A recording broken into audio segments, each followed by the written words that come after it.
Yes, bonjour. I want to thank Congreso Academy and Dr. Petro Romeo for inviting me to share with our clinical experience.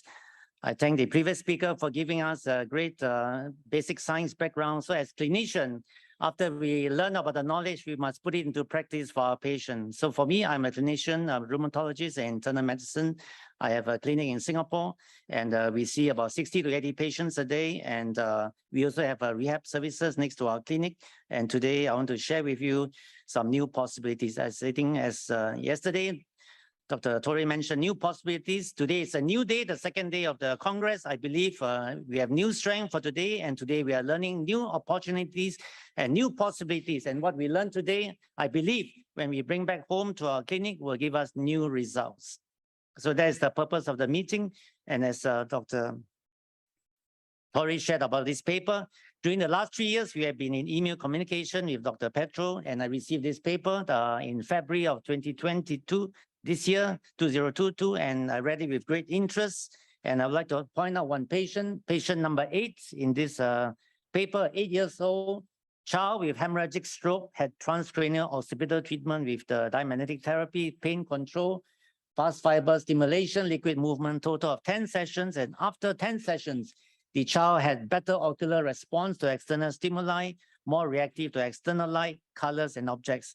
I think at the background of the basic science that Dr. Torre has explained, this is what we want to see, the outcome in our patients at the end of the day. If there's so much good things happening, but the patient does not experience any difference, then our science is in vain. So with that, there was reading this paper, a new possibility came up to me, and I have a similar patient, although older. So in my mind, I say, let's go for it. And that brings me to the patient presentation today. In Singapore, we have a Chinese, Malay, Indian patient mix. And this is a 46-year-old Malay patient. He works in the airport as a security supervisor. He's very busy monitoring the airport traffic. Unfortunately, in July 2020, sudden loss of vision in his left eye. MRI of the brain showed the right occipital stroke, infarct, and the MRA showed occlusion of the right P2 segment of the pica artery, posterior inferior cerebellar artery. In Singapore, we have many diabetic patients. So he's a patient with diabetes, hypertension, 2 risk factors. He was seen by a neurologist, starting on aspirin. However, his friend referred him to me as an internal medicine specialist because I know the friend very well. And I switched him to clopidogrel and started on Neuro 8. This is a good stroke recovery supplement that we have used in Asia for the last 10 years. And with good results. We did some blood works. Cholesterol was high, triglyceride was high, 270, LDL was high, vitamin D was very low, 23.2 nanograms, homocysteine level was a bit high. So these are all the vascular risk factors that we try to optimize for our patient. The anti-cardiolipin antibody were negative. We added phenylfibrate, vitamin E injection and therapy. Over the next 1 month, there was improvement in the vision, and he was quite happy. And in September 2020, we added astaxanthin, which is a good ocular supplement, and there was further improvement. So this was his visual field, according to the patient, at July 2022, right? At the time of the stroke, it was a hemianopia. After 1 month of treatment, 50% improvement. By September, we can see the lower part defect has already improved. And in October, there was a further lifting of the visual field defect. However, after that, there seemed to be a plateau in the visual field recovery. We added some other supplements like nattokinase, which helps in blood circulation. There was a further lifting of the eye plateau. It was already 1 year after the stroke. We know that there's a time window for intervention. We gave him something to lower the homocysteine, which is also a vascular risk factor. He said about 5% improvement for the next 2 months. At the end of 2021, it was status quo. So after reading the paper by Dr. Fabi, sent to me by Dr. Pero, I discussed with the patient that this just a case report with diamagnetic therapy. Do you want to try it? So his response was, let's go for it. So in February this year, we started diamagnetic therapy, 8 sessions to the right occipital region, February 24th to 12th of April, once a week, 8 sessions we did according to the protocol. There was published pain control, 7 Hertz, 90 joules for 10 minutes, power stimulation, fast fibers with power of 5 for 5 minutes, and movement of liquids, 100% intra-extra for 5 minutes. So a total treatment duration of 20 minutes per session. So what was his result? First 2 sessions, he said, doctor, there's no difference.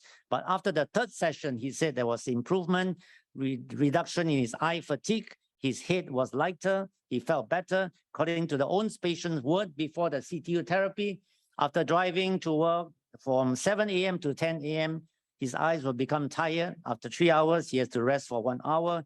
But after the CTU therapy, I can work until 2 p.m. before feeling tired and eye strain. So the quality of life for the patient after the CTU treatment improved. So after 8 sessions of treatment, he said he's less headache, his head is lighter. Time to visual fatigue improved further from 2 p.m. to 3 p.m. And he has improvement in his visual field defect. And this is the one in December, as we said. And then in February, this was drawn by the own patient. And 1 month after the 8 sessions of CTU, we said that the visual field defect kind of straight and also lifted up. So this is according to the patient. There was a further improvement in the visual field defect after 8 sessions of CTU therapy, and that was the result after 1 month of treatment.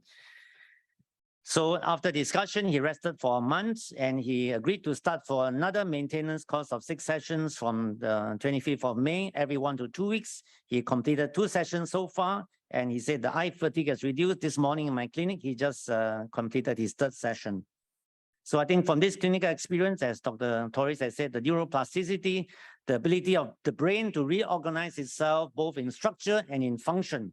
And I think for a patient with stroke, there is an intervention within the 2 years time period. I think at the acute phase, even in the subacute and the chronic phase, I think there's a window of opportunity that we have to use a non-invasive diamagnetic machine to help our patients recover with stroke.